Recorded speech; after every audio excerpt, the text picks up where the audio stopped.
Dave, they turned Stone Cold Steve Austin heel. Why was it such a huge mistake? Steve Austin had brought a whole generation of fans to professional wrestling like nobody had ever done except for maybe Hulk Hogan and Bruno Sammartino and maybe Ric Flair in his region and maybe Ray Stevens in his region and Blassie in his region and stuff. But those guys were also originally they were heel. You know, the dynamic was different. You know, this was turning the guy that you don't turn. You don't turn the Crusher heel in Milwaukee. You don't turn Dusty Rhodes heel in Florida. You don't turn, you just don't, right? This was the guy. You don't turn Hulk Hogan heel. At least, Hogan had a good heel run, but it was time when he did his turn. It was time. This was not time. This was only a couple of years into the run. And I knew they were doing it. You know, I mean, it wasn't a secret. I mean, I think I was told in February what was happening. And I just, this is when I remember writing every week, do not do this. Do not do this. I'm watching these angles with Austin and The Rock going back and forth. And, they were hot, and this match was hot, and WrestleMania, this is one of the hottest WrestleManias they ever did. But every time they go back and forth, everyone's cheering Austin and booing The Rock. And it's just like, these people are telling you, turn The Rock. The Rock was great and all that, but the thing was, The Rock wasn't the guy who brought everyone in. Austin brought everyone in, and then they all loved The Rock, but they could have hated The Rock. The Rock was Austin's rival. He could go either way. Austin going heel. Austin Vince, they believed in Austin Vince, and Austin, the other part was Austin going with Vince was like, it was, I'll tell you what it reminded me of, because I saw this one as a kid. One of the great feuds in wrestling history was Fred Blassie and John Tolos in '71 in Los Angeles, and their feud was so strong. It was the strong, set the record. It was actually set the all-time gate record for the United States at the time that they had the match.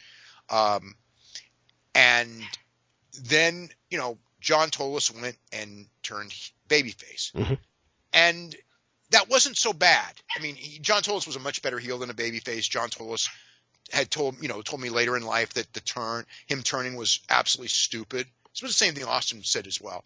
But at the time, it wasn't John Tolos turning babyface that was that bad an idea. But when John Tolos teamed with Fred Blassie, and Blassie was always a babyface, but when they teamed, and it was just like this, it told you that these guys hated each other too much. It was too much for them to ever be friends. I mean, with Dusty Rhodes and Ole Anderson, it was, but in the end, it paid off because Dusty Rhodes, because Ole Anderson turned on Dusty Rhodes. So at the end, even though you went through that period where Dusty and Ole, if you remember in Georgia when they did that thing, they only teamed up for like 3 weeks. It was like the third match they were together when they finally got to the cage match. And then Ole did the turn. So it was like, okay, this explains it. So it made sense. We only had 3 bad weeks. But Austin and Vince together for even a second, I knew it was going to get people. It's like, okay, it's like when Bobby Ewing died and came back to life a year later, I knew that it's like Dallas was still popular, but they were going downhill, right? That it's too much. You can't kill somebody and then have it be a dream for a year. You can't put Austin and Vince McMahon together on the same page. The people will not accept it. And it went, I mean, that thing went, they nosedived in 2001. I mean, they were so hot until that WrestleMania, and it was, from that, not that, it didn't hit immediately, but it was, that year with Austin as a heel, and the merchandise went, or Austin's merchandise went way, way, way down. It was just the attendance went way, way down. They were going from selling out buildings to doing 8,000, which isn't, by today, I'm sure they'd love to do 8,000, but that's what they went to.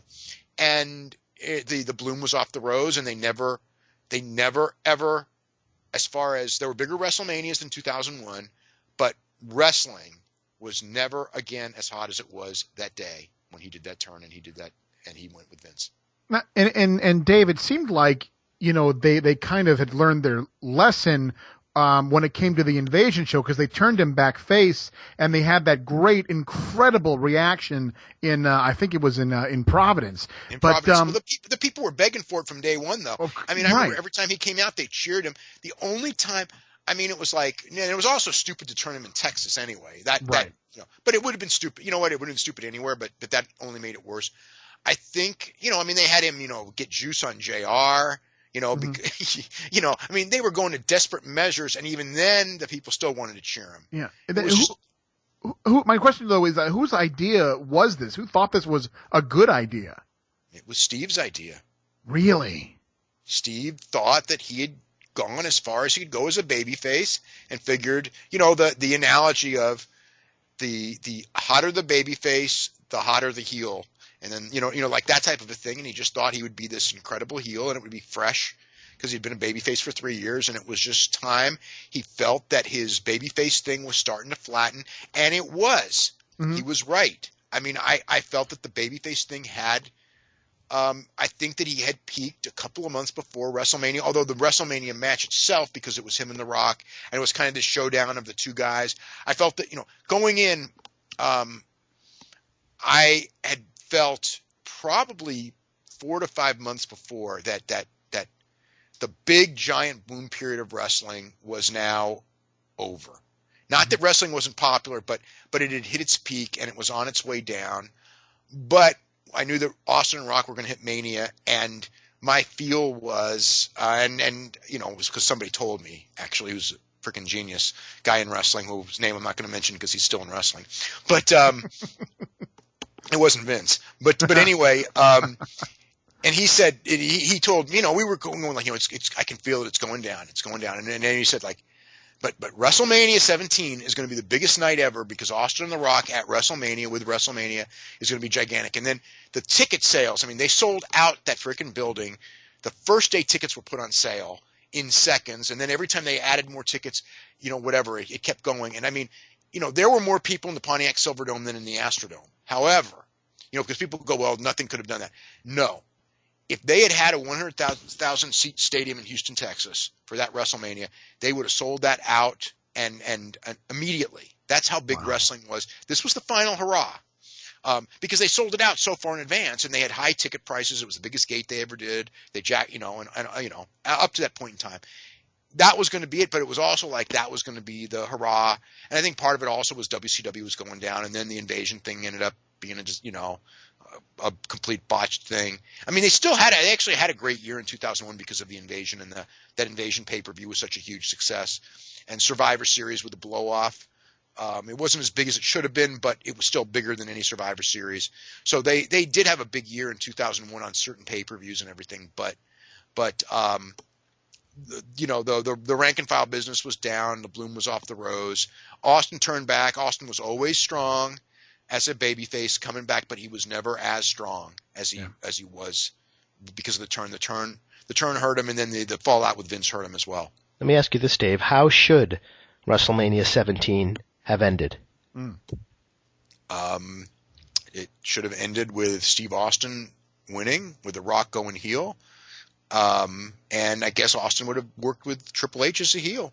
And it wouldn't have been as strong as it would have been stronger than what they did. Because Austin as a heel didn't draw, then they, if you remember, they went with Austin and Triple H as a tag team against Undertaker and Kane. And that was stopgap filling space measure. That wasn't hot. It was just something there. I think that Austin Triple H is a single. Remember, Triple H beat him in the February pay-per-view in Vegas. And so he had a thing where he could go, I beat you and all that. And he would, again, and then Rock could come back later because Rock was going in and doing a movie. I forget which one it was, but he could have come back when he came back, and they could have gone at it as well. And I think that it should have been the Rock turning, because that's what the people wanted. They were booing the Rock anyway, so it's like you're not turning against the people if you turn the Rock. And they would have half-assed cheered the Rock against anyone but Austin. I know that, but that's fine. That's fine. Let him be he can even be a half-assed baby face, but when he's with Austin, he's a heel and go that way. So you still got Austin as a heel. You got Hunter as, Triple H as a heel, and you go there, and then hopefully, make somebody, get, whatever it was, Kurt Angle, get Kurt Angle up and running. One of the most mind-boggling things about this show is when they cut up to the balcony, and they have there an array of WCW wrestlers on hand taking in the show from sort of the luxury boxes, and for the first time we get mention and utterance in a positive frame of WCW on a WWF broadcast, because the month before, the final Nitro in March 2001, World Wrestling Entertainment purchases WCW, and WCW goes out of business. And with that presence, though, the big stars weren't there. I remember it was mostly your Sean O'Haire, Mark Jindrak, kind of profile guys. Palumbo, Lance Exactly. Storm, We're there. Mike Awesome, We're there. WCW is out of business. I can't think of anything more profound in terms of tracking the history of WrestleMania and the tit for tat that had gone on year after year after year between, whether it be Jim Crockett Promotions or Eric Bischoff or Jim Herd run WCW or whatever it was, right up until the bitter end. It's a massive subject, I know, but we ought to touch on it here, as we're at 2001, April 1st in Texas, and not only is the WWF reaching somewhat of an apex in terms of the end of the Attitude Era, WCW is out of the equation. And 2001, Dave, to me, would feel like such a kind of hollow year because there was just so much less happening all of a sudden. And ECW was folding at the same time. Back in 2000, yeah, absolutely. No, 01, they were gone. It was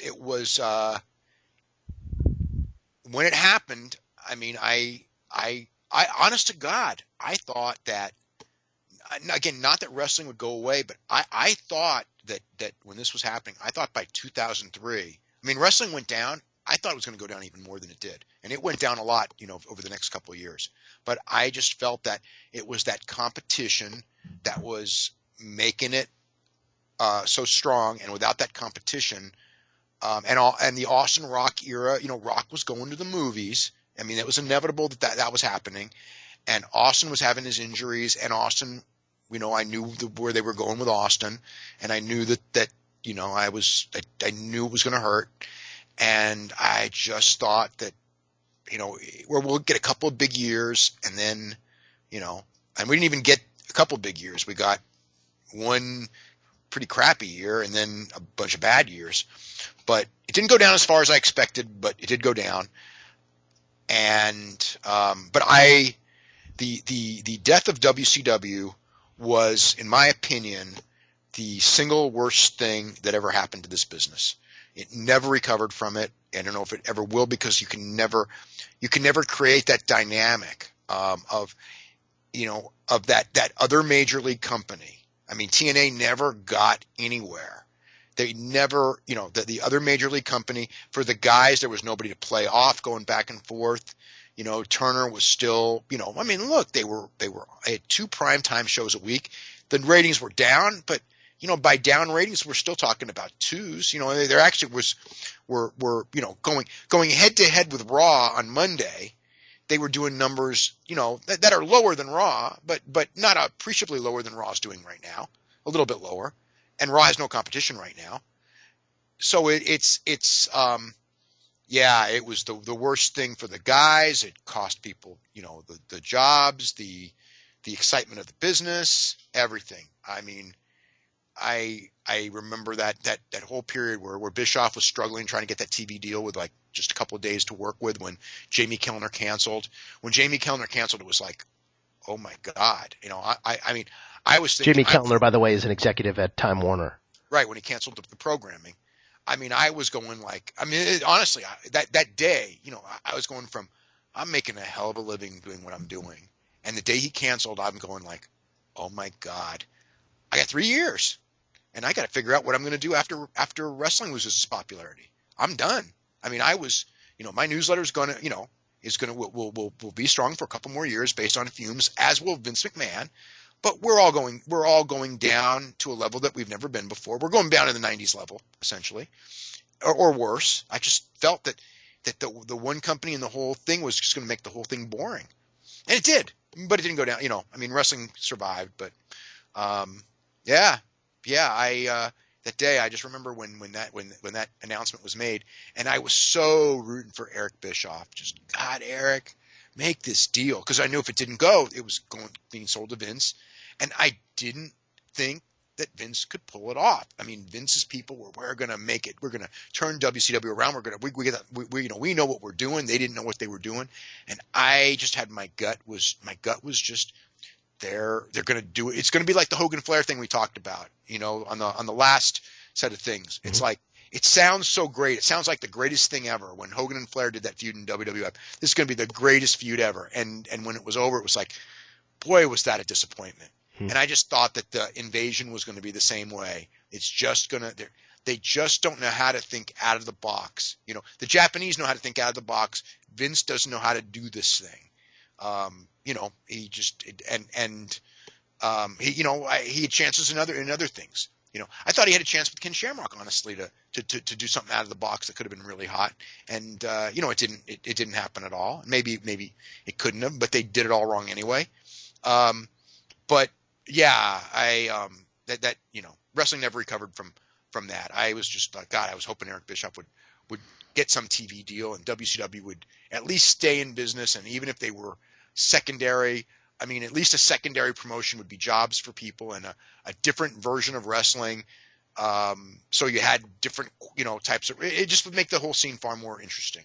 And one of the huge head scratchers, I think, that presents itself to anybody who sizes up WWF's purchase of WCW and then the failed, though it had a flashpoint of success, Invasion angle is why, oh why, didn't the WWF in purchasing WCW bring in the top names, especially considering from your Hogans to your Nashes to your Goldbergs to your Flairs, they would all be in the company within a year and a half anyway. I can tell you why, because I had these discussions with the top people there, and I was like, you don't got to bring everyone in. Just Bill Goldberg and Ric Flair. Those were the two, because I thought that Bill Goldberg, even though he'd been abused really bad, he was still the most popular wrestler that they had at the time. And with a fresh coat of paint of going to WWF, all of the bullshit they did to him in WCW, it wouldn't be like wiped off. But when you switch promotions, you become a big star again because you're new and fresh and you have all the new matches. So, and I thought Ric Flair was or Sting, and it could have been Sting. But I thought Ric Flair would have been better than Sting because Ric Flair could talk, and this was WCW needed a leader who could talk the talk, and Ric Flair was the leader. He was the face of WCW for all those years. I didn't think Hogan was the right guy for that role, but you could have gone with a Hogan-Vince feud. And made it work because there was legitimacy there. You could have brought in Eric, and they did want to bring in Eric. Eric didn't want, whatever the reason was, and I don't remember what it was. They talked to Eric, and Eric just wasn't up for it at that point. He came later as well. But I thought if they'd taken Eric Bischoff, Ric Flair, and Bill Goldberg, and then the rest of those guys, Page and all them, Booker, they were good, but they didn't have the top guy. And that's why they had to put Austin on that, because they knew it was too weak. But when you have Austin as the leader of WCW, it's not WCW anymore, because in people's minds in the feud, the big thing was Austin, Bill Goldberg anyway, right? That was the big dream match that would have done the most business of anything. And now you got Austin on the other side and you don't even have Bill Goldberg. But okay, so the reason is that they felt we have a salary structure here and nobody gets paid more than this amount of money. Now, Steve Austin makes tons more than anybody makes, but that's because his merchandise was selling, at that point in time, this giant numbers, and, The Rock's merchandise was selling giant numbers, and their business was big, and they were selling it every night. So those guys were making giant money, but it wasn't guaranteed. Whatever the top guarantee was, it may have only been $1 million a year. Even now, I think the top guarantee is $1 million a year, other than Brock. But Austin would make up to $13 million in 1 year. Austin's best year was $13 million, but it wasn't guaranteed. Right. I don't think. That's all on top of that $1 million guarantee is the point. Yeah. Yeah, it's possible his guarantee, because he was so big, might have been like $2 million or something like that. I don't really know, because it certainly would have been worth it and all. So these WCW guys had big contracts. But Bill had a $3 million. Rick didn't have a big guarantee. Rick was, I think, is only $500 or $750. Wasn't that big. Eric had no guarantee. But again, they did want Eric. They did want Eric as a spokesman. But they all had the thing, and the whole thing was we're not gonna, you had Page and Booker who came in for I think Booker came in for half of what he was making. He was willing to come in for half. Page came in for maybe a third, because they just wanted to be on that stage so bad that they were willing to do that. But Rick was willing to take his money, and they weren't willing to meet the guarantee of Rick. And Bill Goldberg was all about money. I mean, they were going to have to match his money. Bill was going to, Bill Goldberg and Kevin Nash made, God, I'm thinking it was like $1.5 million. I forget the number. I actually had the number in the Observer just recently of how much he made, but I think it was in the range of $1.6 million, I think was what it was. And Scott Hall was making like $1.5 million. So it's like they're not going to guarantee these guys. Those guys could sit at home and make that money for a year until their contract was up. And Vince wasn't going to pay them that money to work. So of course they're going to sit around and collect their money and hang out with their family and all that. Of course, anyone other than, Page and Booker were going to do that. I felt that like all you needed was Bill, and you'd make the $3 million up. And in fact, in that Invasion pay-per-view, you made more than that $3 million up in one night. And I said, like, the first time you put Steve Austin against Bill Goldberg, you're going to make that $3 million up in one night. Well, you can't guarantee that. And I go, I can't guarantee it, but you're gonna.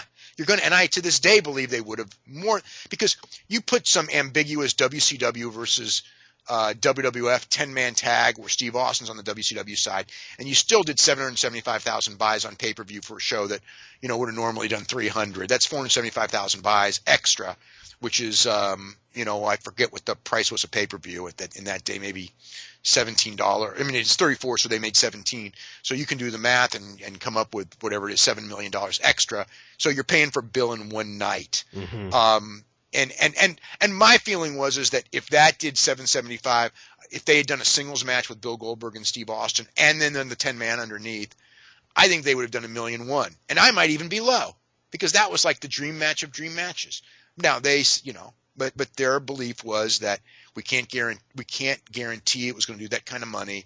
And I think it was more they didn't want to set a precedent. If Bill's making $3 million coming in and you're paying him $3 million, Undertaker's going to want $3 million, Austin's going to want $3 million, Rock's going to want $3 million, Triple H's going to want $3 million, and I think they didn't want to set that standard. But and my thought was, look, you're making it all back in one night, so it's fine. But so they ended up making a different deal years later, and but it all cooled off by the time they brought Goldberg in. And that, lapsed fans, is why you have Sean O'Haire up in the luxury box at WrestleMania 17 and not Bill Goldberg.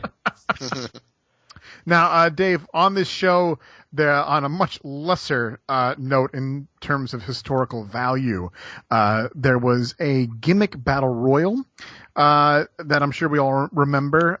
But Bobby Heenan, who we're big fans of on the Laps Fan, and we talk about him all the time, he made a brief return on commentary. Was there ever a possibility for him to return full time?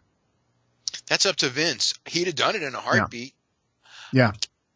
He never said this publicly, but I do believe, I know that there was a part of him that was hurt, because if you remember when he was in WCW, when everybody would go on TV and knock WWE, and believe me, they wanted him to do it, he said he would never do it because he just didn't think it was the right thing for business, and he stood his ground. And, Eric wanted him to go on there and rip Vince like everybody else did, and he refused to do it. And he thought that all those guys, Nash, Hall, Hogan, they're all going on TV and ripping Vince, Bret Hart, and they, and Bret didn't come back for years, but they wanted Bret back.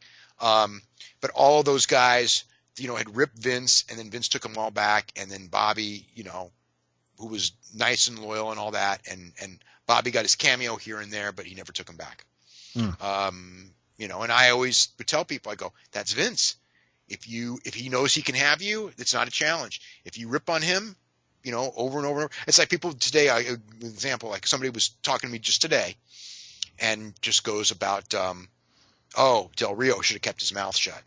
Right. And I go, no, now he can never come back. And it's like, no, I go, they'll want him more. If he, in a year, if he wants to come back, or 6 months, he wants to come back, because he said what he said, they'll take him back. They would have anyway, but they'll take him back quicker because he did this. Because number one, he showed guts, and number two, it's a challenge to bring him back, because now we proved that he said all this stuff and he still had to come back.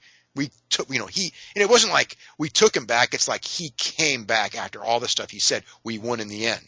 That's the thing with Bobby Heenan. Like, you brought up, who's winning in the end? Right. You know what I mean? Right. And Bobby was a victim of age. Vince, they don't really want old announcers, even though Bobby, wasn't that old at the time. But whatever, they had moved on and they just made that call not to bring Bobby back, and then Bobby had health problems later. And finally, on WrestleMania 17, this show features incredible and memorable matches and moments like Kurt Angle versus Chris Benoit, Shane McMahon versus Vince, where Shane goes coast to coast with the Van Terminator dropkick in a wild spectacle. You have the TLC match with Edge and Christian, the Dudleys, and the Hardys. You have Undertaker versus Triple H in a 20-minute barn burner, and you have a damn good match between Steve Austin and The Rock in the main event. Great stuff up and down this card, and as you said, Dave, kind of the apex of this era of the WWF. My question for you is WrestleMania... Maybe the apex of professional wrestling in the United States. Ooh, yeah, you even trumped me on that. That is true. My question, though, is WrestleMania 17 the greatest WrestleMania of all time? It's funny because I'd have to look at some of the newer ones as far as like work rate up and down the show. But I if you were to ask me without thinking the greatest WrestleMania, I always say 17. Because at the time it was like that day it was the greatest WrestleMania, and whatever it was, the impact of the later WrestleManias were not as strong necessarily to me. This one, it had all the great depth, but a lot of the recent WrestleManias have had good depth. Not all of them, there've been bad ones too. But if I studied the last couple of years and then compare them and watched, maybe I'd come to a different conclusion. But my gut will tell me 17's the best. Yeah.